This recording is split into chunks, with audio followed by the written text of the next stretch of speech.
그때에 아말렉이 와서 이스라엘과 르비딤에서 싸우니라.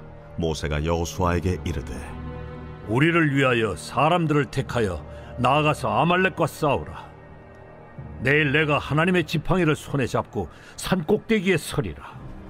여호수아가 모세의 말대로 행하여 아말렉과 싸우고 모세와 아론과 훌은 산 꼭대기에 올라가서 모세가 손을 들면 이스라엘이 이기고 손을 내리면 아말렉이 이기더니 모세의 팔이 피곤하네.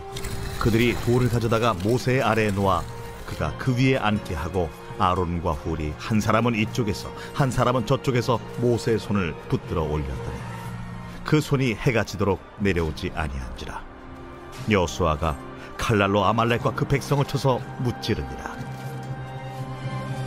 여호와께서 모세에게 이르시되 이것을 책에 기록하여 기념하게 하고 여호수아의 귀에 외워 들리라. 내가 아말렉을 없이하여 천하에서 기억도 못하게 하리라. 모세가 제단을 쌓고 그 이름을 여호와 니시라 하고 이르되 여호와께서 맹세하시기를 여호와가 아말렉과 더불어 대대로 싸우리라 하셨다. 할렐루야, 할렐루야. 우리의 승리가 되신 주님을 찬양합니다. 우리 깃발 되신 주님의 이름을 송축합니다. 우리 놀라우신 하나님 앞에 우리 감사와 찬양과 영광과 존귀의 큰 박수 올려드리겠습니다. 선하신 주님, 언제나 가장 좋은 곳으로 우리 인생을 채우시는 좋으신 하나님을 찬양합니다. 주님 홀로 영광과 찬양을 받아 주시옵소서. 할렐루야. 네, 하나님의 놀라운 은혜 가운데 우리 한몸 이룬 포드의 성도들을 바라보시면서요, 또 이 시간 영상으로 함께 예배하는 우리 글로벌 포드 성도들을 향해서도 우리 따뜻한 사랑과 격려와 축복의 박수를 서로에게 보내도록 하겠습니다. 주님의 놀라우신 은혜가 우리 모두에게 있게 되기를 주님의 이름으로 축복합니다. 할렐루야. 사랑하는 여러분, 성령 충만하십시오. 말씀 충만하십시오. 오늘 함께 드리는 이 예배가 여러분의 인생 승리를 결정짓는 결정적 예배가 되기를 주님의 이름으로 축원합니다. 자, 우리 옆에 사람에게 이렇게 한번 인사하겠는데요. 당신의 승리가 결정되었습니다. 이렇게 축복하시겠어요? 네, 그 놀라운 이김의 사건이 저와 여러분 모두에게 있게 되기를 주님의 이름으로 축원합니다. 모두가 안 된다고 한 싸움을 승리로 이끈 이 삼불 전략이라는 책이 있습니다. 20세기 최약체국 중에 하나였던 이 베트남이요, 미국, 중국, 프랑스와 같은 강대국을 상대로 믿기지 않는 승리를 이끈 전략을 담은 책인데요. 이 아무도 예상하지 못했던 위대한 결과를 만들어낸 장본인은 바로 베트남의 보그엔 지압 장군입니다. 카이사르, 나폴레옹, 칭기스칸과 더불어 역사를 바꾼 위대한 전략가이자 20세기 최고의 명장으로 불리는데요. 미국 역사상 최악의 악몽으로 손꼽히는 베트남 전쟁을 승리로 이끌었죠. 그러니까 미국처럼 이 강한 상대와 전쟁을 하면서 사실상 그들이 할 수 있는 것은 많지 않았습니다. 그러나 그는 강한 전력이 아닌 이겨야 할 간절한 이유가 승리를 안겨준다라고 하면서 삼불 전략에 대해서 말했는데요. 자, 이 삼불 전략은 적이 원하는 시간에 싸우지 않는 회피 전략, 적이 원하는 장소에서 싸우지 않는 우회 전략, 적이 생각하지 못한 방법으로 싸우는 혁파 전략입니다. 저도 어린 시절에 이 머나먼 정글이라는 베트남 전쟁 영화를 보고서 이 종잡을 수 없었던 월맹군에게 이 무군들이 막 속절없이 당하던 그 모습이 생각나는데요. 머나먼 정글 아세요, 여러분? 네, 결국 그들만의 방식으로 이 싸움을 승리로 이끌었다는 것이죠. 여러분, 우리의 인생에도 이러한 삼불 전략이 필요합니다. 결코 세상과 우리의 대적이 원하는 방식으로 싸우지 않는 승리의 기술, 우리만의 무기를 손에 들고 전혀 다른 차원의 원리를 따라 싸우는 믿음의 방식이 필요합니다. 여러분, 아멘이세요? 오늘 본문 속에 등장하는 이스라엘의 지도자 모세에게서 바로 이 남다른 싸움의 방식을 발견할 수 있는데요. 르비딤에 진친 이스라엘을 급습했던 아멜렉과의 전투를 이끌었던 모세는 아무도 예상할 수 없었던 위대한 승리를 만들어냅니다. 오늘의 본문을 깊이 있게 이해하기 위해서는 먼저 출애굽 여정의 큰 틀과 의미를 짚어볼 필요가 있는데요. 이스라엘의 역사상 하나님의 지대한 관심과 특별한 의지가 매우 명확하게 드러난 가장 대표적인 사건이 바로 출애굽입니다. 이스라엘을 출애굽시키시고 홍해를 건너고 거친 광야를 지나 시내산에서 하나님의 율법을 주시고 성막을 통해 그 예배를 계시하시기까지 하나님의 강력한 구원의 모형이 바로 이 출애굽 전 여정의 구조적으로 드러납니다. 그리고 이 여정 속에서 굉장히 중요한 두 가지 사건이 등장하는데요. 하나는 하나님께서 이스라엘이 홍해를 건널 때 그들을 추격하던 바로의 군대를 바다 한가운데 수장시키신 사건이고, 또 하나는 이스라엘의 첫 번째 전쟁이었던 아말렉과의 전투입니다. 이 두 사건은 이스라엘의 구속사를 살펴볼 때 매우 중요한 통찰을 제공합니다. 출애굽의 이 두 가지 사건은요, 이스라엘의 신앙 여정의 매우 중요한 두 축이에요.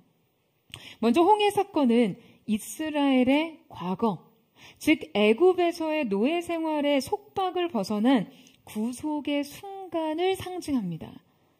이 사건에서 하나님께서는 이스라엘 백성에게 어떠한 물리적인 전투를 요구하지 않으시고 직접적인 기적을 일으키셔서 그 애굽의 군대를 그냥 바다 한가운데 수장시키십니다.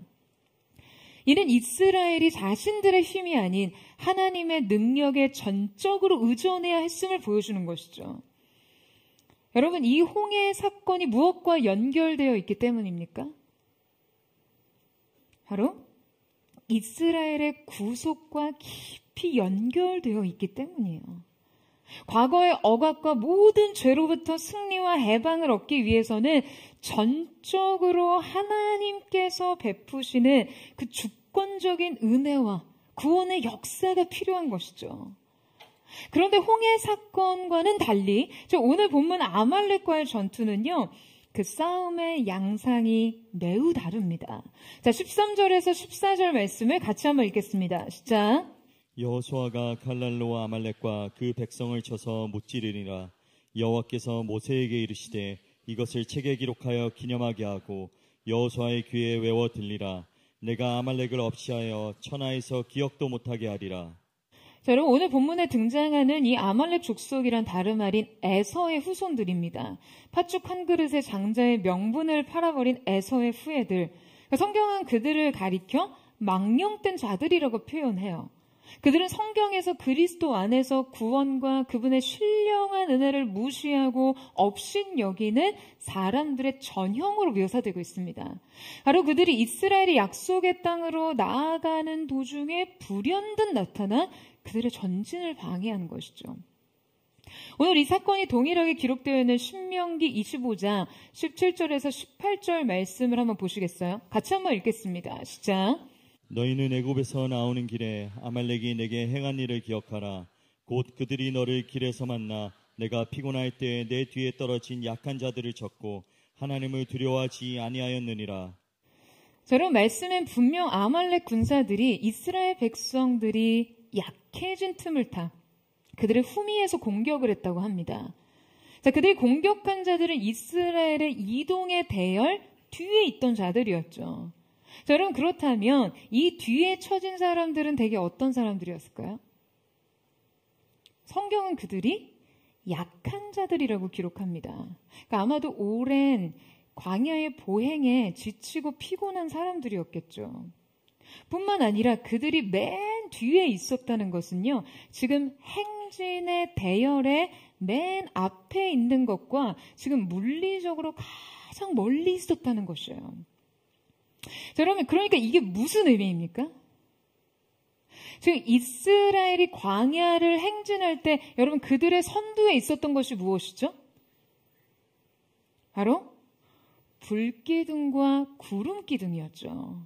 그러니까 대열의 가장 뒤에 있었던 자들은 바로 이 하나님의 임재와 영광의 상징물이었던 불기둥과 구름기둥으로부터 물리적으로 가장 멀리 있었던 자들인 거예요. 여러분, 원수의 공격은요, 바로 우리가 하나님의 임재와 멀어진 순간 갑작스럽게 찾아옵니다. 여러분, 우리 영혼 내부에 또 우리의 외부 세계에 이 아말렉은 존재합니다. 내면의 죄책감, 두려움, 잘못된 자기 정체성, 상처와 쓴뿌리, 교만, 자기 비하, 영적 무관심, 모든 실패감, 여러분 이것이 우리 내부의 아말렉이고요. 만몬과 물질주의, 실패와 질병, 예기치 못한 사고와 불행, 사회적 압력과 유혹 등이 외부 세계의 아말렉입니다. 그러니까 이 공격은 믿음의 여정에서 우리를 막아서는 영적, 정신적, 감정적 방해물들로 상징될 수 있어요. 우리가 그분의 임재와 인도하심과 보호에 밀착되어 있지 않는 순간, 그럼 불시에 우리의 가장 피로하고 지치고 약해진 틈은 대적으로부터 공격받는 사실을 여러분 언제나 기억해야만 합니다. 그런데 앞서 언급했듯이 이 원수의 갑작스러운 공격에 대해 하나님이 이스라엘 백성에게 요구하시는 대응 방식에는요, 우리가 주목할 필요가 있습니다. 주목해야 될 부분이 있어요. 8절에 그때 아말렉이 와서 이스라엘과 르비딤에서 싸우니라. 여러분, 이 전투에서는요, 이스라엘이 피 흘림을 동반한 이 싸움에 직접 참여해야 했습니다. 이 싸움은 홍해에서 애굽의 군대를 그냥 수장시키셨듯이 그저 그분이 하시는 구원의 역사를 믿고 잠잠히 바라보는 것으로 끝나지 않았습니다. 이스라엘과 아말렉과의 전쟁에서는요, 이스라엘이 직접 싸워야 했어요.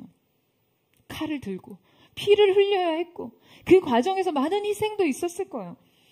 하나님께서 그들의 싸움을 도우시고 지도하시며 궁극적인 그 궁극의 승리를 주시지만 여러분, 이 과정에서 이스라엘이 반드시 능동적으로 참여하고 희생해야 하는 부분이 있다는 것을 강조하는 것이에요.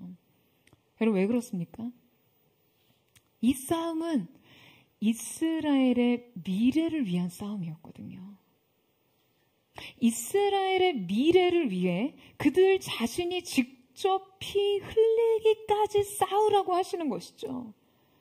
새로운 미래, 약속의 성취를 향해 나아갈 때 지금 이스라엘의 진로를 방해하고 급습하는 그 대적을 반드시 진멸하라고 명령하시는 거예요.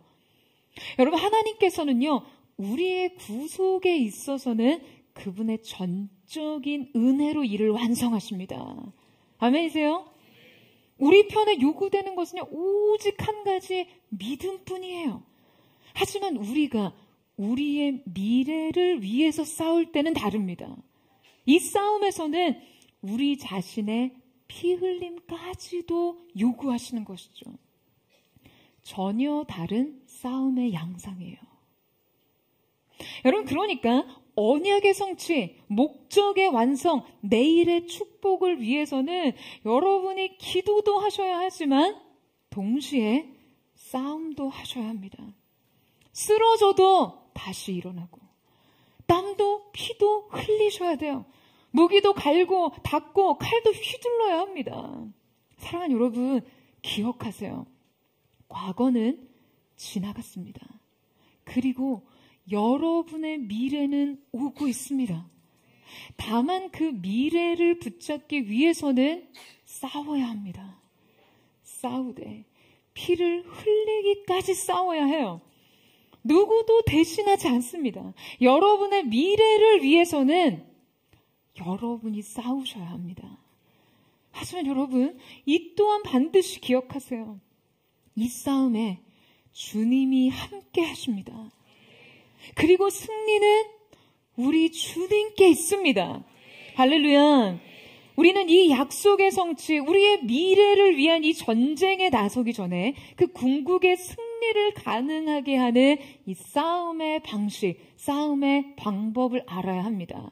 오늘 우리는 함께 이스라엘이 새로운 미래를 향해 나아갈 때 그들 앞에 도적대처럼 나타난 이 대적들을 과연 어떻게 맞서 싸워야 하는지를 살펴보고자 하는데요. 이 말씀을 통해 우리 인생에서 일어나는 수많은 전쟁 가운데 승리하는 그 싸움의 기술을 터득하기를 원합니다. 자, 그렇다면 이 전쟁에 임하는 그 이스라엘의 상태와 심정은 어떠했을까요? 여러분, 그들은요, 전쟁의 경험이 전무한 백성이었어요. 그들의 과거가 어땠습니까? 그들은 총 430년 동안 타향에서 지내며 종살이 하던 민족이었어요. 그들은 주로 파라오의 라암셋 같은 국고성에서 건설에 종사했습니다. 그냥 그들이 매일매일 하는 일은요, 벽돌을 제작하는 일과 건축의 부역을 감당하는 일이 대부분이었어요. 그냥 맨날 채찍 맞아 가면서 고된 노역을 감당하던 것이 그들 삶의 전부였어요. 그러니 전쟁 경험도 군사 훈련도 전무한 그들에게 여러분 전투 능력이라는 게 있었겠습니까? 반면에 아말렉은 어땠나요? 아말렉은요, 성경에서 반복적으로 전쟁에 능한 민족으로 묘사됩니다. 강력한 군사력과 기동력을 소유한 민족이었어요. 게다가 그들이 맞붙었던 르비딤 지역은요, 그야말로 아말렉 그들의 나와바리였어요. 광야의 거친 지형과 환경이 낯선 이스라엘 백성을 급습해서 고립시키기에 그들은 지금 이 광야 생활의 잔뼈가 굵은 민족이었어요. 여러분, 그러니 현실적으로 이스라엘과 아말렉이 싸워서 이스라엘이 이길 확률은 얼마나 되겠어요? 여러분, 이게 현실적으로 가능합니까? 어림도 없습니다. 여러분, 그런데 지금 이 뻔한 결론을 누가 알았습니까? 모세는요, 누구보다도 잘 알았어요. 이 싸움에서 이스라엘이 이길 수 있는 방법은 현실적으로 없다는 것을요. 고대 유대 고대사인 요세푸스에 의하면 모세가 이집트 군대의 장군으로 활동해서 이 에티오피아와의 전쟁에서 굉장히 중요한 역할을 했다는 이야기를 전합니다. 그가 에티오피아와의 전쟁에서 성공적인 공략을 주도하고 큰 승리를 이끌었고 이를 통해 이집트 왕가에서 더 큰 신임을 받았다는 굉장히 구체적인 기록도 언급되어 있어요. 그러니까 고대 대제국의 승리 공신이었던 모세가 여러분 이 전투의 승리, 이 전투의 불리함을 모를 리 없었다는 거예요. 여러분, 그런데 우리는 오늘 본문을 통해 모세가 주도한 이 아말렉의 전투에서 그가 택한 매우 특별한 전략을 확인할 수 있습니다. 바로 그가 선택한 싸우는 방식 말이죠. 그 방법은 놀랍게도 바로 산 위에 서는 일이었습니다. 모세의 산불 전략 첫 번째, 회피 전략. 적이 원하는 시간에 싸우지 않는다입니다. 자, 우리 함께 9절에서 10절 말씀을 같이 한번 읽겠습니다. 시작. 모세가 여호수아에게 이르되 우리를 위하여 사람들을 택하여 나가서 아말렉과 싸우라. 내일 내가 하나님의 지팡이를 손에 잡고 산 꼭대기에 서리라. 여호수아가 모세의 말대로 행하여 아말렉과 싸우고 모세와 아론과 훌은 산 꼭대기에 올라가서. 여러분, 모세가요 갑자기 산 꼭대기에 올라갑니다. 그런데 그때라고 지정된 아말렉의 시간에 맞서지 않고요. 내일 내가 하나님의 지팡이를 손에 잡고 산 꼭대기에 선다는 거예요. 여러분, 지금 이게 무슨 말입니까? 아니, 지금 200만 백성 중 유일한 전쟁 경험자로서 지금 모세가 백성들 가운데 이 전투를 진두지휘해도 모자랄 판에, 아니 무기 들고 앞에 나와서 나를 따르라고 해도 모자랄 판에 지금 지팡이 들고 튀는 거예요. 뭐예요? 아니, 게다가 지금 기습한 아말렉을 두고 내일이라니요. 여러분, 우리가 말씀을 얼핏 보면 모세가 마치 이 전장에서 안전지대로 자신을 숨기거나 직면을 회피하는 것 같아 보이지만요. 사실 모세는 지금 그냥 도망간 것보다 훨씬 더 말도 안 되는 행동을 하고 있습니다. 여러분, 어느 누가 전쟁 중에 수장의 존재를요 적에게 이렇게 보란듯이 노출시킵니까? 높은 곳에 올라가 전투 지휘관이 노출되는 것은요, 여러분 이거 사실 군사 전술상 매우 위험한 행위일 수 있잖아요. 산기슭로 올라오는 적군들에게 포위되기 딱 좋은 상태입니다. 하지만 그는 가장 위험한 순간 산 위에 오릅니다. 산 위에 우뚝 서서 모든 백성들이 자신을 보도록 했어요. 여러분 왜요? 왜 산에 올라갔습니까? 그것은 도망갈 곳이 없는 곳이잖아요. 지도자로서, 책임자로서 몸을 숨길 수 없는 곳이었어요. 그러니까 이 행위는 마치 스스로를 벼랑 끝에 세운 것이죠. 지금 모세의 이 행위는 전술적 의미로서가 아니라 영적인 결단으로서 행하고 있는 것이니까요. 전투 지휘자로서가 아니라 영적인 지도자로서 백성들에게 보여주고 있는 것이죠. 여러분, 이것이 바로 그가 택한 싸움의 방식이었습니다. 그는 이 방식을 백성들에게 가장 명확하게 시각화해 줄 필요가 있었어요. 이 싸움의 방식이 여러분 무엇이겠습니까? 모세가 선택한 싸움의 방식 첫 번째는 바로 필사적 의존입니다. 여러분, 우리의 싸움의 방식, 우리의 승리의 비결은 가장 먼저 의존이에요. 여러분, 아멘이세요? 얼마나 의존하느냐, 그것이 죽느냐, 사느냐를 결정합니다. 모세는 알았어요.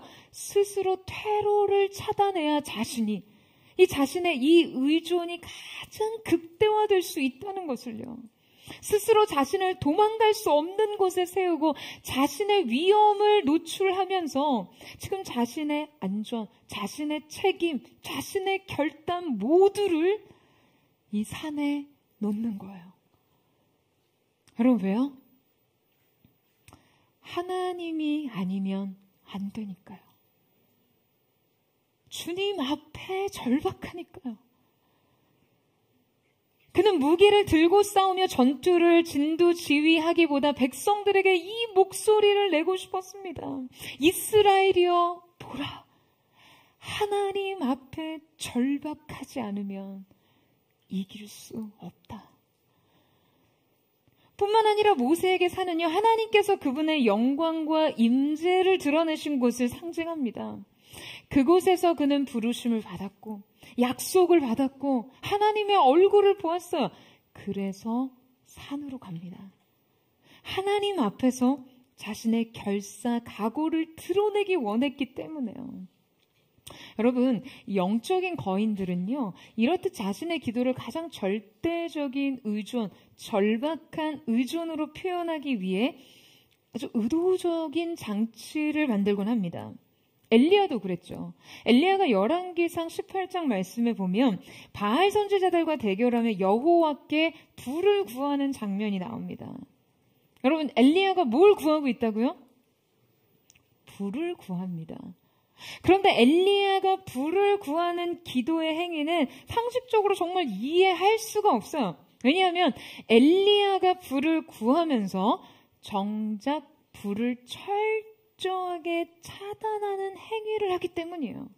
엘리야가 제단을 준비하고서 850명의 바알과 아세라 선지자들 앞에서 이 제단에 불로써 응답해달라고, 그 불을 붙여달라고 하나님께 기도하죠.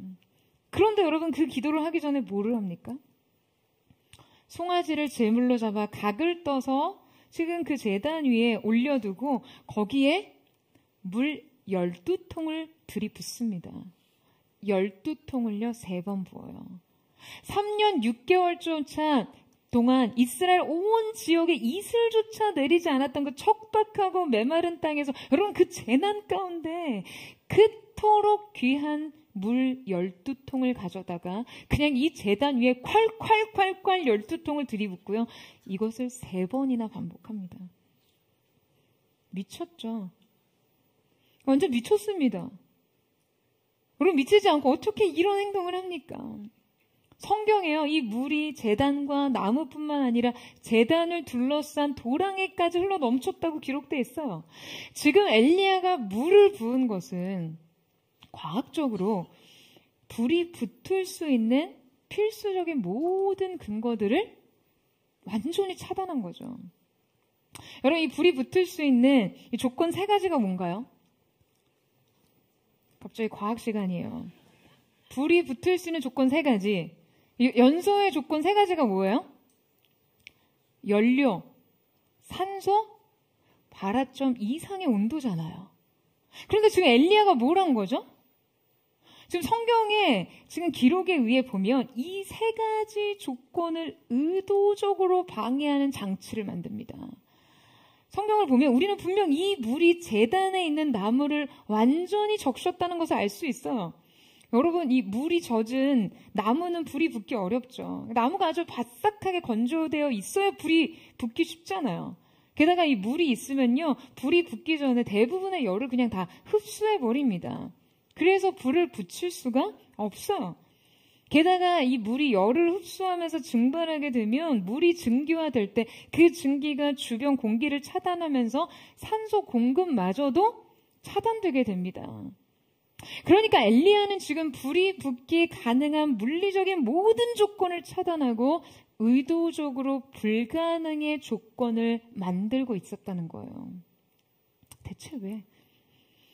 아니, 그토록 불을 구하면서, 불로써 응답해달라고 구하면서 왜 불을 철저하게 차단하고 있는 것입니까? 대체 엘리야 선지자의 이 행위가 여러분 무엇을 설명하고 있는 것일까요? 하나님이 아니고서야 지금 여기엔 인간적으로, 자연적으로, 원천적으로, 절대적으로, 전면적으로 결코 어떠한 가능성으로도 이 불을 붙일 수 없다는 사실을 바알과 아세라 선지자 850명이 보는 앞에서 지금 죽기 살기로 표현하는 것이죠. 하나님이 아니고서는 절대 불가능하다는 것을 알기에, 기도가 아니고서는 다른 방법이 없다는 것을 알기에 결코 불이 붙을 수 없는 조건을 스스로 만들면서 기도를 하고 있는 거예요. 하나님의 권능 외에는 답이 없습니다. 바로 이 거리를, 이 절박함을, 이 처절한 소원을 불을 구하면서도, 이 결의를 가지고 여호와의 불의 응답을 구하면서도 정작 불을 완전히 차단한 모순된 방식으로 표현한 것이에요. 의도적으로 더 자신의 능력을 내려놓고 모든 가능성을 배제하고 철저하게 하나님께만 매달리기 위해서 모든 불가능을 비웃는 믿음으로 바로 그렇게 선 것이죠. 여러분, 바로 이것이 모세가 산 위로 간 행위 같은 것이죠. 그는 전쟁에서 자신의 지휘권을 완전히 내려놓고 산으로 올라갑니다. 산 위에서 그를 부르셨던 하나님, 산 위에서 약속을 베푸셨던 하나님, 산 위에서 그분의 얼굴을 보이셨던 하나님 앞에 섭니다.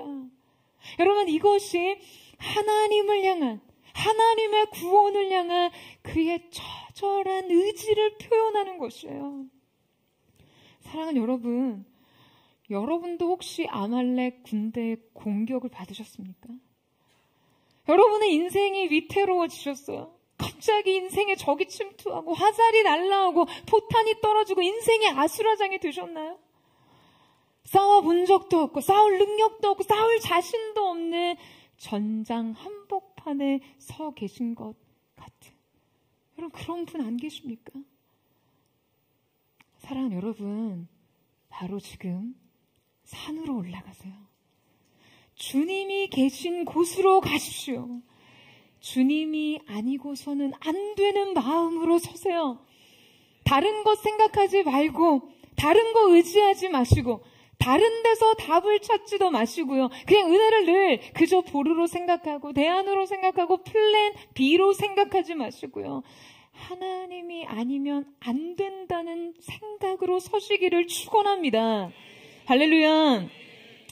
차선이 아닌 최선의 믿음으로 오직 하나님만이 하실 수 있는 일을 기대하며 기도로 주님 앞에서는 저와 여러분 되시기를 주님의 이름으로 축원합니다. 모세가 선택한 싸움의 기술 두 번째는 압도적인 관점입니다. 바로 모세의 산불 전략 두 번째, 우회 전략. 즉, 적이 원하는 장소에서 싸우지 않는다입니다.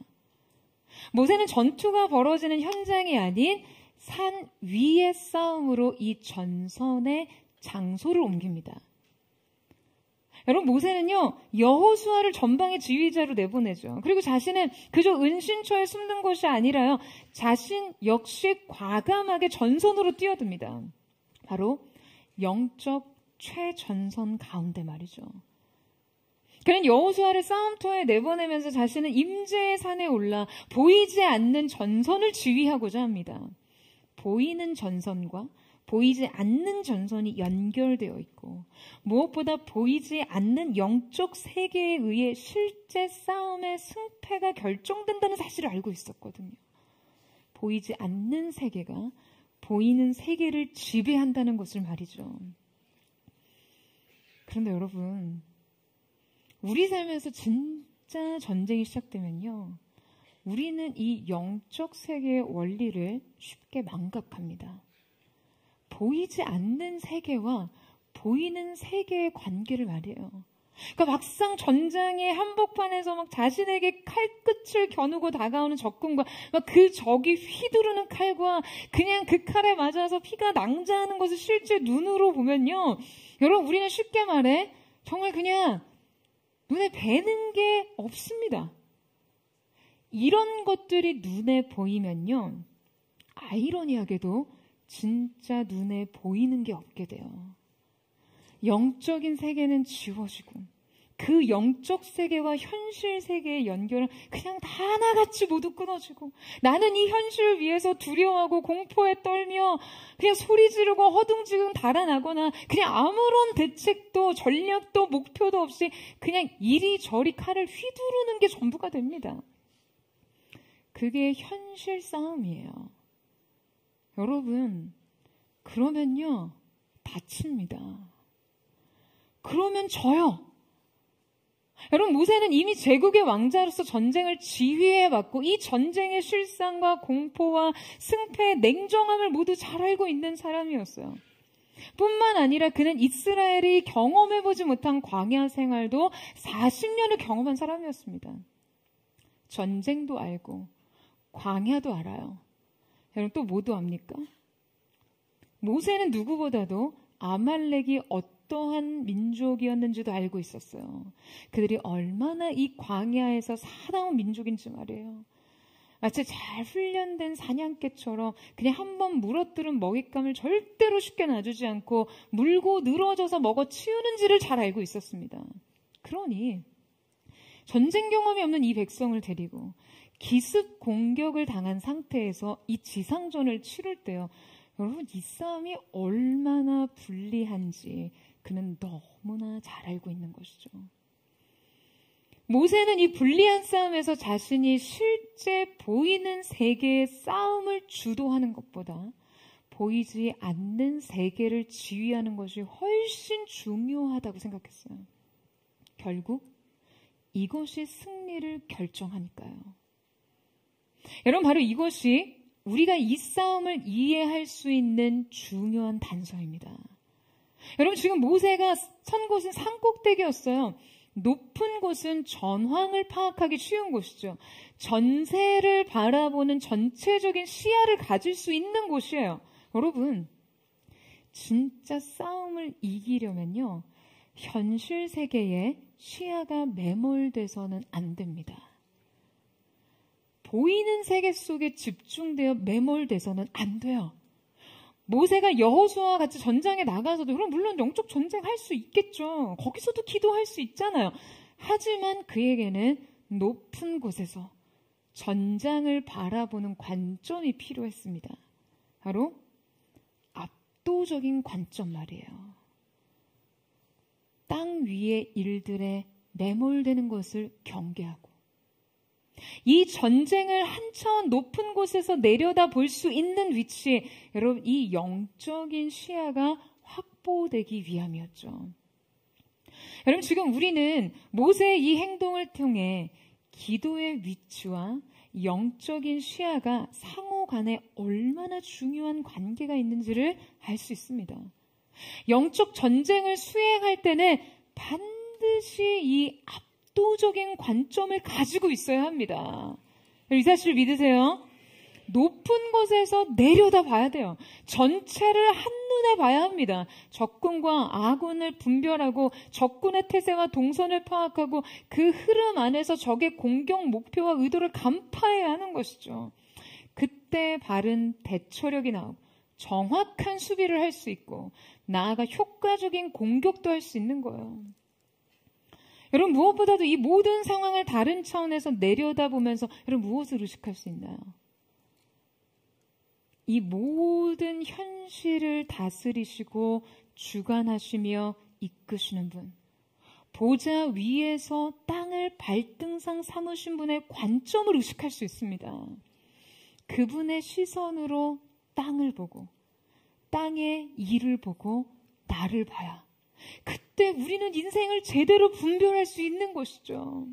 사랑하는 여러분, 여러분 인생에서도 바로 이 압도적인 관점을 소유하셔야 됩니다. 여러분의 현실 한복판에서 적이 원하는 장소에서 싸우지 마세요. 산 위에 오르세요. 골방으로 가세요.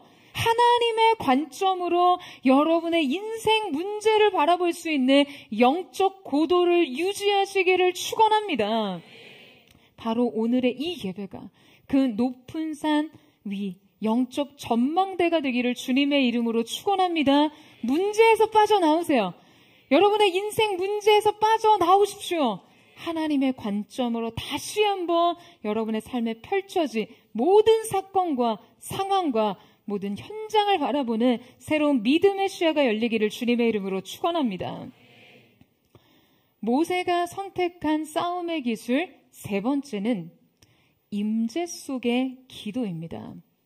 바로 모세의 산불 전략 세 번째, 혁파 전략. 적이 생각지 못한 방법으로 싸우는 것입니다. 자, 우리 함께 10절에서 12절 말씀을 같이 읽겠습니다. 시작. 여호수아가 모세의 말대로 행하여 아말렉과 싸우고 모세와 아론과 훌은 산 꼭대기에 올라가서 모세가 손을 들면 이스라엘이 이기고 손을 내리면 아말렉이 이기더니 모세의 팔이 피곤함에 그들이 돌을 가져다가 모세의 아래에 놓아 그가 그 위에 앉게 하고 아론과 훌이 한 사람은 이쪽에서 한 사람은 저쪽에서 모세의 손을 붙들어 올렸더니 그 손이 해가 지도록 내려오지 아니한지라. 여호수아가 칼날로 아말렉과 그 백성을 쳐서 무찌르니라. 여러분, 이제 싸움이 시작됩니다. 그런데 이때 우리를 놀라게 하는 것은요, 이 싸움의 승패가 어디에 달려 있느냐에 관한 거예요. 성경은 분명히 모세가 손을 들면 이스라엘이 이기고 손이 내려가면 아말렉이 이겼다고 말합니다. 여러분, 이게 무슨 말입니까?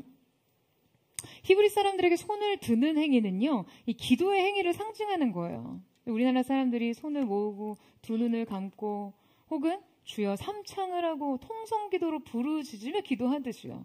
그러니까 이스라엘에게 기도의 행위는 하늘을 향해 손을 드는 것으로 표현됐어요. 자, 그러니까 이 말은 즉 정확하게 모세가 기도하면 이스라엘이 이기고 기도를 멈추면 아말렉이 이겼다는 거예요. 여러분, 기도가 먼저입니다. 아멘이세요? 정말 아멘이세요? 기도로 먼저 싸우고 기도로 먼저 이기는 거예요. 기도가 모든 문제에 먼저 앞서가야 합니다. 여러분, 이것이야말로 우리의 대적이 원하지 않는 싸움의 방식이에요. 하나님께서 기도를 우리 싸움의 무기, 싸움의 방식으로 정하셨어요. 여러분, 저는 정말 우리들이 평생 이 영적 원리 하나만 붙잡고 이 원리대로만 살아도 우리의 삶은 세상에 그 어떠한 성공과 비할 수 없이 가치 있는 성공을 했다라고 생각합니다. 그런데 수많은 크리스천들에게 아직 이 기도의 근성이 없어요. 신앙의 가장 기초적인 행위마저 훈련이 잘 되어 있지 않습니다. 저희 가정 이야기를 드려서 죄송하지만 저는 목회하시는 아버지에게서 보고 자란 것이 기도하는 거였어요. 아버지의 48년 목회 생활을 하시면서 밥 먹듯이 하신 것이 철야 기도였습니다. 신년이 되면요, 기도원에 올라가세요. 이때 보통 3일간 금식을 하셨습니다. 1000명이 넘는 성도들의 기도 제목을 쓴 종이를 이렇게 쌓아가지고 가십니다. 3일 동안 밤낮으로 그 종이를 펼쳐놓고 성도들 이름 하나하나 불러가며 기도하세요. 1년에 정기적으로 사순절이나 전도주일이나 특별 새벽 예배나 신년 행사가 있으면 그냥 항상 40일 작정 기도를 하셨어요.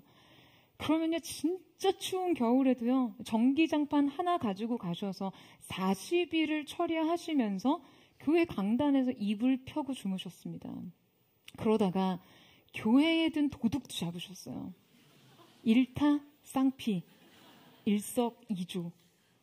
새벽까지 강단에서 무릎 꿇고 예배하시면서 기도하시다가 좀 주무시다가 새벽 예배 드리시고 다시 기도하세요.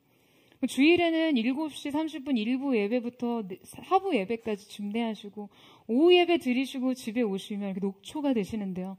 저녁 식사 잠깐 하시고는 주일 저녁에도 어김없이 이 강단에 가셨어요. 제가 목사가 되고 보니까요, 정말 다른 날은 몰라도 이 주일 저녁에 다시 강단을 찾아가서 무릎을 꿇으신 아버지를 생각하면요, 정말 고개가 절로 숙여집니다. 다른 날은 몰라도 자신을 온전히 다 쏟아내고 섬기고 집에 온 주일 저녁, 다시 홀로 이 강단을 찾아가 엎드린다는 것이 이거 정말 쉽지 않다는 것을 깨달았거든요. 보고 자란 것이 이런 삶이라 목사가 목회를 하면 다 이렇게 하는 줄 알았습니다. 문제가 생기면 먼저 무릎 꿇고 먼저 엎드리고 하나님께 매달리고, 이게 목회의 가장 상식적인 매뉴얼이라고 배운 거예요. 여러분, 그런데 바로 이 기도가 이렇게 지속될 수 있는 것은요, 단지 고되고 지속하기 힘든 노동과 의무로서가 아니라 그 안에 생명의 공급과 그 호흡이 있기 때문이겠죠. 그러니까 바로 이 기도가 주님의 참된 임재 안에서 행해질 때 그렇습니다. 아버지께서 은퇴하신 후에 최근에 강원도 홍천에 자주 내려가 계시는데요. 가끔 전화해서 아빠 뭐 하세요? 이렇게 여쭤보면, 물론 저는 조금 덜 하고 대부분 저희 동생이 이렇게 안부전화 많이 합니다. 정직하게 얘기해야 하니까. 그렇게 여쭤보면 기도하신대요. 근데 며칠 전에 제 동생이 아버지랑 통화를 하다가 이렇게 키득키득 웃어요. 그래서 왜 그래? 라고 물어보니까, 아빠 그렇게 혼자서 아무도 없이 기도만 하니까 외롭지 않아? 라고 물었대요. 그랬더니 아버지께서 정말 깜짝 놀라시면서 이렇게 대답하시더래요. 아니, 우리 주님이 계신데 대체 왜 외롭니? 그 진심으로 너무 의아하신 거예요.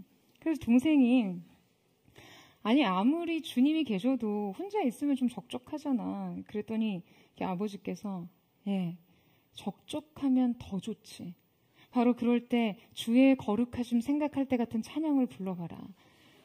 그렇게 호젓한 분위기에서 그 찬양을 부르면 주님의 거룩하심이 더 생생히 느껴져서 은혜가 된다라고 하시더래요. 여러분, 기도는요, 주님의 임재를 우리의 영혼에 집약시킵니다. 주님의 좌소를 우리의 영혼 위에 두는 것이죠. 여러분, 모세도 마찬가지였어요. 여러분, 말씀에서 모세의 두 손이 올라갔다는 것은 기도의 행위를 묘사하는 것이라고 여러분 말씀드렸잖아요. 근데 이때 기억해야 할 것이 있습니다. 지금 모세의 두 손이 들려 있을 때 여러분, 무엇도 함께 들려 있었을까요? 성경은 내가 하나님의 지팡이를 손에 잡고 산꼭대기에 서리라 라고 언급한 모세의 발언을 그대로 기록하면서 이 지팡이에 큰 의미를 부여하고 있죠. 그러니까 말씀의 기록대로 분명 모세는 지팡이를 들고 산에 섰어요. 그러니 산에 서서 두 손을 들었을 때도 이 손에는 하나님의 지팡이가 들려 있었을 것 아니에요. 모세는 한 손 혹은 두 손 모두를 이용해서 이 지팡이를 들고 두 손을 하늘을 향해 뻗었으니, 여러분 지금 모세의 이 모습은요, 사실 지팡이를 치켜 세운 그런 모습이겠죠. 바로 하나님의 지팡이를 말해요. 여러분, 이 지팡이는 모세가 들고 있었지만 모세의 지팡이가 아니었습니다. 이 지팡이는요, 모세 오경에서 거듭 하나님의 지팡이, 마체하 엘로힘으로 번역되면서 하나님의 임재와 능력을 상징하는 것이었어요. 그러니까 지금 전장에서 싸우던 군사들이 자기가 좀 더 위험하다고 느끼고 전세가 좀 불리하다 싶으면 산꼭대기에 있는 모세를 봤겠죠. 그때 모세의 두 손에 지팡이가 들려 있었고, 흡사 이 모습은 지금 하늘 위로 지팡이를 높이 든 그런 모습이었을 거예요. 그러니 여러분, 백성들이 뭘 본 것입니까? 지팡이를 봅니다. 이때 무슨 생각을 하겠어요? 이 전쟁은 내 칼끝에 달려있는 것이 아니라 저 두 손 위에 지팡이에 달려있다. 여러분, 이 생각을 하는 것이죠. 여러분, 이렇게 11절에서 모세의 손이 먼저 들리자 그 다음 13절에 무엇이 등장해요? 여호수아가 칼날로 아말렉과 그 백성을 쳐서 무찌르니라. 지금 여호수아의 칼날이 여러분 어디에 종속되어 있습니까? 모세의 지팡이에 종속되어 있어요. 여러분, 이것이 바로 모세의 정확한 의도입니다. 백성들이여, 보라. 너희의 싸움은 너희의 칼끝에서 결정되는 것이 아니다. 내 손 위에 들려진 이 지팡이, 곧 하나님의 능력과 임재로 결정되는 것이다. 여러분, 이것을 보여주는 것이에요. 여러분, 전쟁에서 승리하기 위해서 사람들의 시선은요, 온통 이 여호수아의 칼끝에 고정되어 있을 때, 우리 하나님의 눈은 바로 모세에게 들린 이 지팡이를 주목하고 계십니다. 그리고 하나님의 임재와 능력이라는 이 진정한 무기를 통해 이 싸움을 승리로 이끄시는 것이죠. 사랑하는 여러분, 여러분이 싸우실 때 여러분 손에 든 그 무기를 주님의 임재와 연결시키세요. 여러분의 손끝에서 행해지는 그 일, 여러분의 두 손에 든 여러분만의 그 무기로 세상을 이기고 싶으시면요, 먼저 지팡이를 보십시오. 여러분, 기억하세요. 지팡이가 들려 있으면 여러분의 칼날은 적을 무찌릅니다. 할렐루야. 여러분, 승리는 여러분의 칼끝에서가 아니라 이 지팡이에서 결정됩니다. 기도의 손을 높이 들고 하나님의 임재와 능력이라는 이 진정한 무기를 통해 여러분의 싸움을 승리로 이끄시는 하나님의 놀라운 은혜가 있게 되기를 주님의 이름으로 축원합니다. 자, 여러분, 그런데 지금 모세가 이 산에 오를 때 누구를 데려갑니까? 모세가 피곤하고 지쳤을 때 누구를 의지했어요? 모세의 팔을 누가 지탱했나요? 아론과 훌이었죠. 제가 이 말씀 묵상하는데 좀 웃음이 나는 거예요. 여러분, 모세가요, 지금 자신의 피로와 한계를 의지하고 있는 사람들이요, 아주 혈기왕성한 청년들이 아니라 80대 노인들이었어요. 아론과 훌은 심지어 모세보다 더 나이가 많았습니다. 아론은 모세보다 3살이 많은 모세의 형이었고요. 훌은 모세의 누나였던 미리암의 남편이니까 통상적으로 아론보다도 나이가 많았을 거예요. 하필이면 즉 모세가 기대설 사람들이 다 노쇠한 노인이었어요. 여러분, 모세가 이왕이면 좀 기골이 장대한 청년들 데리고 가서 좀 이렇게 좀 더 의지가 되지 않았을까, 그렇게 생각 안 하세요? 아론과 훌 그냥 산 꼭대기 올라가면서 막 모세가 밀어줘야 됐을지도 몰라요. 아니, 왜 하필 이 할아버지들을 헬퍼로 데리고 산에 오른 걸까요? 여러분, 저는 이 세 할아버지가 다음 세대의 책임감을 이 기도의 산에서 다 짊어지고 있다고 생각합니다. 여러분, 이 사회는요, 노년층에 대해서 참 잔인하고 무례한 말을 많이 하죠. 뒷방 노인네, 뭐 이런 말을 참 거침없이 합니다. 무슨 말입니까? 뒷방. 그러니까 안방이 아니라 뒷방에 가서 이제 주인 역할 좀 내려놓고 중요한 존재감은 내려놓고 뒤로 물러나 있는 그런 소외된 세대를 가리켜요. 그러니까 나이 든 사람이 일선에서 물러나야 한다는 거예요. 여러분, 하지만 성경은 결코 이 노인 세대를 가리켜 이제 나이 들었으니 뒷방에나 가 있으라 이렇게 가르치지 않습니다. 성경은 영적 노후 생활을 바로 오늘의 이 말씀처럼 제시합니다. 그럼 어떻게 해요?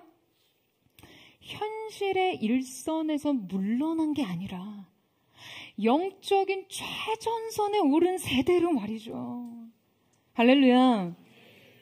여러분, 저희 교회 주일 사전 중보 모임에 가장 먼저 오시는 두 분이 계세요. 바로 포드의 최연장자 86세 되시는 박혜영 권사님과 79세 되시는 민순원 권사님이세요. 기도회 시작 한 30분 전, 때로는 1시간 전에 섬기는 사람들보다 일찍 오셔서 기도로 영적인 예열을 하세요. 여러분, 이 모습이 얼마나 아름답습니까? 얼마나 감동적인가요? 저는 이 기도하는 어른들의 뒷모습을 보며 정말 포드의 아론과 훌과 같으시다는 생각을 합니다. 여러분, 인생의 황혼에 이르러서도 뒷방 노인이 아니라 골방의 전사로 사십시오. 그리고 청년 세대는 여호수아의 군대가 되어 최전방에서 강하고 담대히 싸우세요. 그 은혜가 있게 되기를 축원합니다. 여러분, 이제 우리 모두 산 위에 서서 손을 들 때입니다. 하나님을 향해 손을 들고 백성을 향해 여호와의 지팡이를 들 때예요. 바로 이때 우리의 인생 가운데 하나님의 장엄한 역사가 일어납니다. 싸움의 전선이 달라져요. 8절 말씀 다시 한번 보시겠어요? 그때 아말렉이 와서 이스라엘과 르비딤에서 싸우니라. 자, 여러분, 지금 아말렉과 누가 싸우고 있습니까? 이스라엘이 싸우고 있어요. 이 전쟁은 분명 아말렉과 이스라엘의 싸움이었습니다. 자, 그럼 이제 15절에서 16절 한번 읽어보시겠어요? 같이 한번 읽겠습니다. 시작.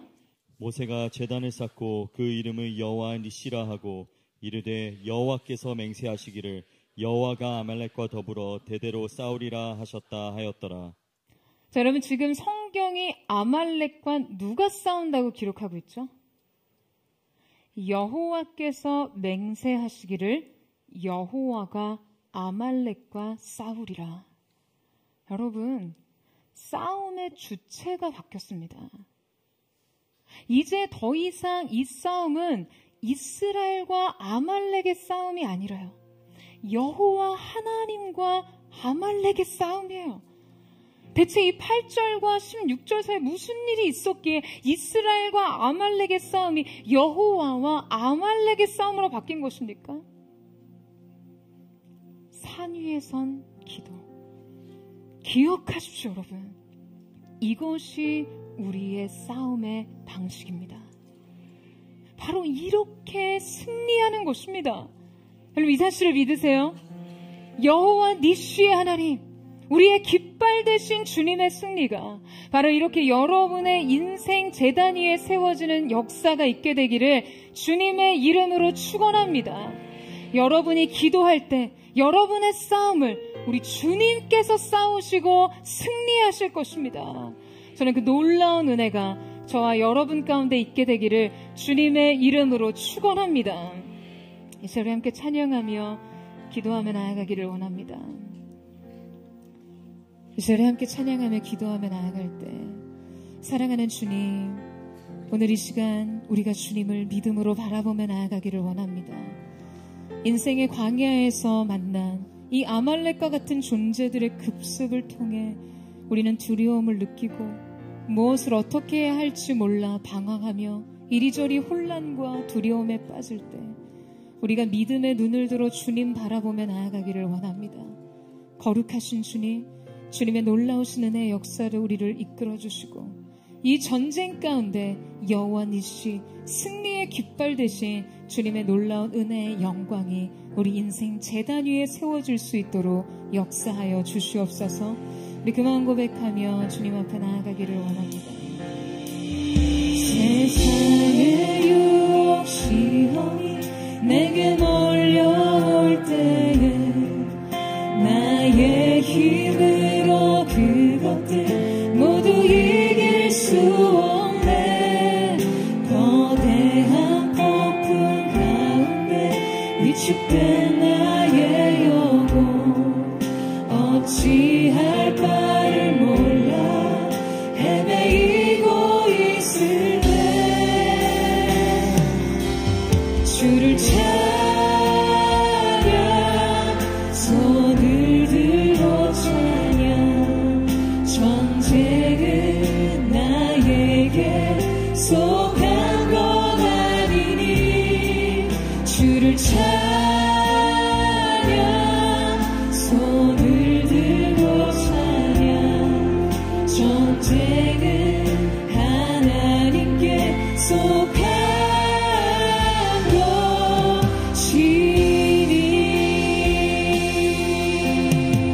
거짓과 속임수로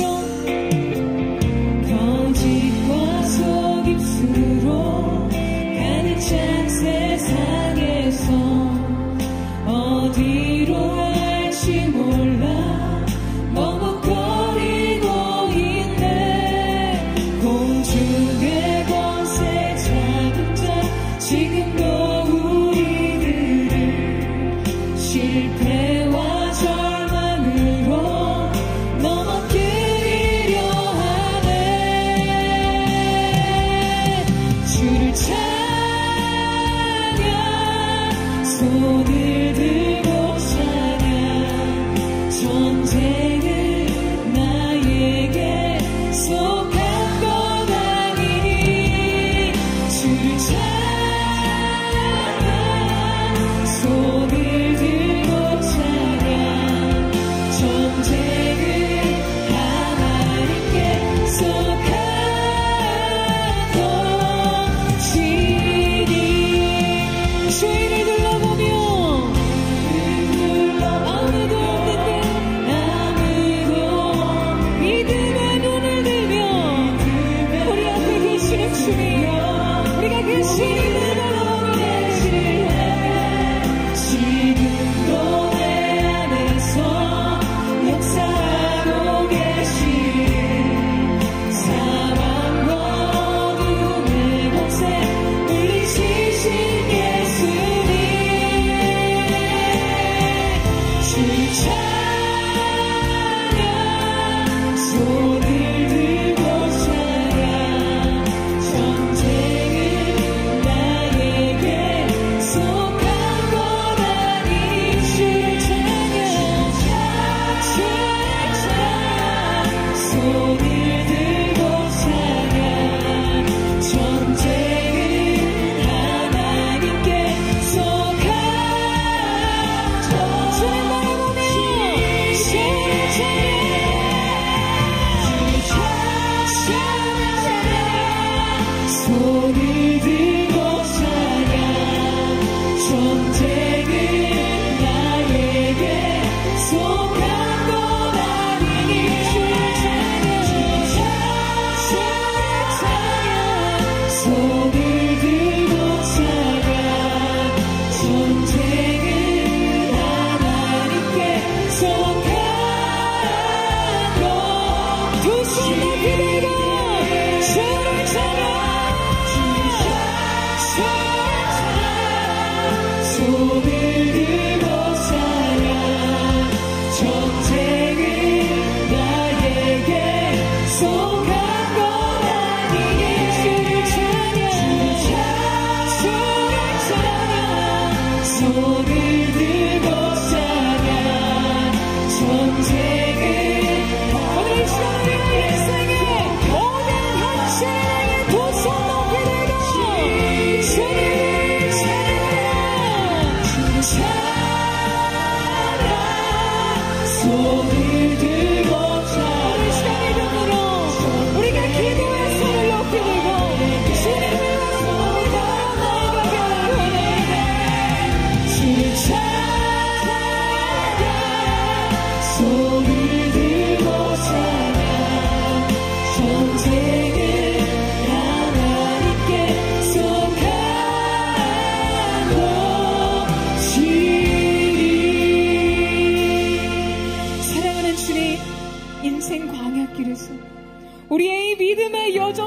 세상에서 생각지도 못한 곳에 아말렉의 급습을 받았습니다. 우리의 인생 싸움에서 우리가 할 수 있는 것은 없어. 이 시간 우리가 주님 앞에 우리의 믿음을 드리며 모세와 같이 인생 임재의 자리, 거룩한 하나님의 얼굴을 구할 수 있는 산 위로 올라가기를 원합니다. 주님이 아니고서는 안 되는 마음으로 오늘 이 시간 주님 우리의 마음속에서 일어나는 이 모든 믿음의 전쟁 가운데 주님을 의지하는 마음으로 서기를 원합니다. 여러분, 여러분의 인생 내면에 아말렉과의 급습을 받으셨습니까? 실패와 절망과 두려움, 깊은 좌절과 실망의 늪에서 어떤 것도 기대할 수 없이 무기력과 의심과 회의 속에 빠져있는 그렇게 아말렉의 급습을 받으셨나요? 내 영혼아 어찌하여 내 속에서 불안하며 어찌하여 내 속에서 낭망하느냐. 너는 하나님을 바라라. 그 얼굴의 도우심으로 인하여 내가 오히려 찬송하리로다. 오늘 주님 우리가 믿음의 손을 들기를 원합니다. 인생 불행한 사건과 사고와 같이 외부에서 만난 모든 아말렉의 급습 앞에서도 우리가 이 시간 산 위로 올라가 믿음으로 주님 바라보며 기도의 손을 높이 들기를 원합니다. 전쟁은 여호와께 속한 것임을 선포하며 나아가기를 원하오니 주여 우리를 도우소서. 주님 우리를 불쌍히 여겨 주시옵소서. 낙심하고 실망에 빠진 우리의 마음을 다시 일으켜 주셔서 나의 발을 사슴과 같게 하사 나로 나의 높은 곳에 다니게 하시 주님을 바라보게 하여 주시옵소서. 전심으로 주의 영광을 듣고 우리의 주의 동성으로 기도합니다. 주여 사랑하는 주님, 두려움에 빠졌습니다. 실망에 빠졌습니다. 좌절과 일상의 쓰리살 실망을 만난 것과 같이 우리의 삶으로 믿으면서 이 아말렉의 급습을 받았습니다. 오늘 우리의 선택에 산위의 기도로 주님의 임재 가까이 그 얼굴이 주님과 내리 주신 주님 앞으로 약속하신 우리께로 다시 나아가기를 원합니다. 주님이 아니고서는 잊을 수 없는 이 극심한 인생의 전장에서 우리가 주님을 바라보며 나아가기를 원하오니 주의 사랑께 주시옵소서. 주님의 부르심 함께하여 주시옵소서. 주여 우리를 도우시고 우리 인생의 눈물을 닦아주시고 우리 안에 살짝을 쏟아주시고 질병의 고통을 연약하게 하시는 가운데 주님의 도우심을 손길로 이 전쟁을 이겨하여 주옵소서. 주님 바라보시고 주님을 의지하며 구원하소서. 구원의 주께서 지사시옵니다. 일으켜서 위에 세우네 거칠어도 위겁게 하시네 수고를 지할 때 강한 주의 지는 것 내게 부어주시네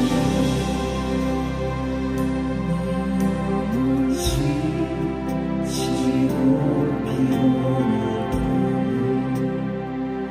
근심 걱정 내 아침 부를 때내 잠자리 주님을 기다리죠. 주님 내 곁 되어줄 때까지 주님 바라보며 고백합니다. 영원 지치고 피곤할 때 근심 걱정 내가 짓누를 때내 잠자리 주님을 기다리죠.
저는 인생에서 우리가 할 수 있는 유일한 실패는 한 가지뿐이라고 생각합니다.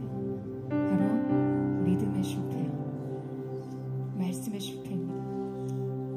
오늘 우리 안에 하나님을 의지하고 주님을 소망하는 믿음이 남아있는 한 결코 우리 인생에 실패란 있을 수 없습니다. 여러분 아멘이세요? 하나님이 끝이라고 하시지 않는 이상 우리의 인생 끝날 수 없음을 선포합니다. 우리의 삶의 모든 문제 현장에서 여러분 나오세요. 문제 속에 매몰되지 마시고 현실에 매몰되지 마시고요. 사건과 상황에 매몰되지 마시고요.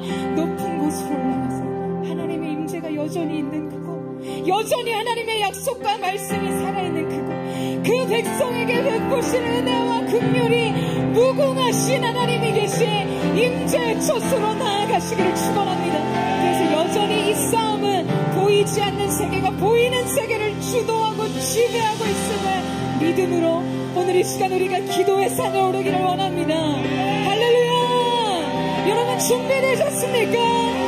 사랑하는 주님, 언제나 선하신 하나님을 믿는 믿음으로 우리가 영혼의 산 위로 올라갑니다. 주님의 관점으로 인생을 바라보게 하시고 이 문제와 현실 안에서 나와 내 생각은 내가 하나니 너를 향한 내 생각은 내가 한다고 말씀하신 주님, 재앙이 아니고 평안이며 내 장래에 소망을 주려 합니다. 말씀하시는 주님을 바라볼 지어다.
빛으로 내게 비추사 은혜 베푸시기를 원하며 여호와는 그 얼굴을 내게로 향하여 드사 평강 주시기를 원하노라 하라. 이렇게 아론이 그 백성들을 향해 선포할 때 여호와께서 말씀하신 그대로 이루시겠다 약속하셨습니다. 사랑하는 주님, 오늘 우리 가운데 복을 주시고 지키시기를 원하시며 은혜 주시고 평강 주시기를 하시는 하나님의 마음이 물붓듯이 부어지게 하여 주시옵소서. 사랑하는 여러분, 오늘 여러분이 기도할 때 이 싸움의 전선이 바뀌어질 줄로 믿습니다. 우리의 믿음의 신앙의 선배 세대는 최전선의 산 위에서 이 싸움을 감당하는 것이고요, 청년 세대와 우리의 다음 세대는 여호수아의 군대로 이 시대와 세대 속에 주님의 싸움을 싸우는 자가 되어야 하는 줄로 믿습니다. 사랑하는 여러분, 여러분 인생 문제에서 나오세요. 여러분 인생 전체를 봤을 때 이것은 하나의 작은 점에 불과합니다. 이것을 통해 주님이 진정 우리에게 배우기를 원하시는 믿음의 싸움의 본질은 무엇입니까? 주님께 의존된 인생, 하나님께서 책임지실 줄로 믿습니다. 궁극의 승리를 주실 줄로 믿습니다. 하나님의 사람들아, 여호수아의 군대로 일어설지어다. 산 위에 모세와 아론과 훈리되어 주님 앞에 기도의 손을 높이 들지어다. 전쟁은 여호와께서 하였으니 여호와여 구원하소서, 여호와여 구원하소서. 아침마다 우리를 향한 주님의 사랑이 새로우니 우리에게 소망이 있음을 선포합니다. 여러분, 이 싸움을 승리로 끝낼 준비가 되셨습니까? 전심으로 주여 세 번 부르짖고 여호와께 구원이 있음을 선포하며 기도하겠습니다. 주여, 주여,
앞에 한번 두 손을 높이 드시겠어요? 이것이 성경상 믿음의 사람들이 하나님 앞에 기도하는 행위의 모습입니다. 기도하는 자들의 모습이죠. 여러분, 이것은 하나님 앞에 항복을 의미합니다. 주님, 하나님의 거룩한 뜻에, 가장 완전하신 뜻에 항복합니다. 내 인생의 진정한 주인은 주님이시기에 우리가 기도로 드린 모든 일 주님 앞에 맡겨드리며 주께 항복합니다. 이것이 진정한 기도의 완성을 믿사오니 거룩하신 주님, 그렇게 주님 앞에 두 손 들어 기도하며 항복하는 믿음으로 주 앞에 서 있는 주의 백성들 가운데 주님의 은혜를 베풀어 주시옵소서. 사랑하는 아들아, 사랑하는 딸아, 너는 너의 평안함으로 돌아갈지어다. 주께서 너를 후대하시리로다. 그렇게 우리를 영광에서 영광으로 이끄실 주님, 평강에서 평강으로 인도하실 거룩하신 주님의 이름을 찬양합니다. 주님, 영광과 찬양과 능력이 주께 있음을 선포합니다. 그렇게 우리 가운데 선한 일을 행하신 주님을 찬양하며 감사드리며 살아계신 예수님의 이름으로 감사하며 기도드립니다. 아멘. 우리 주님 앞에 우리 감사와 찬양과 영광의 큰 박수 올려드립니다. 주님의 놀라우신 은혜가 우리 모두에게 있게 하여 주옵소서.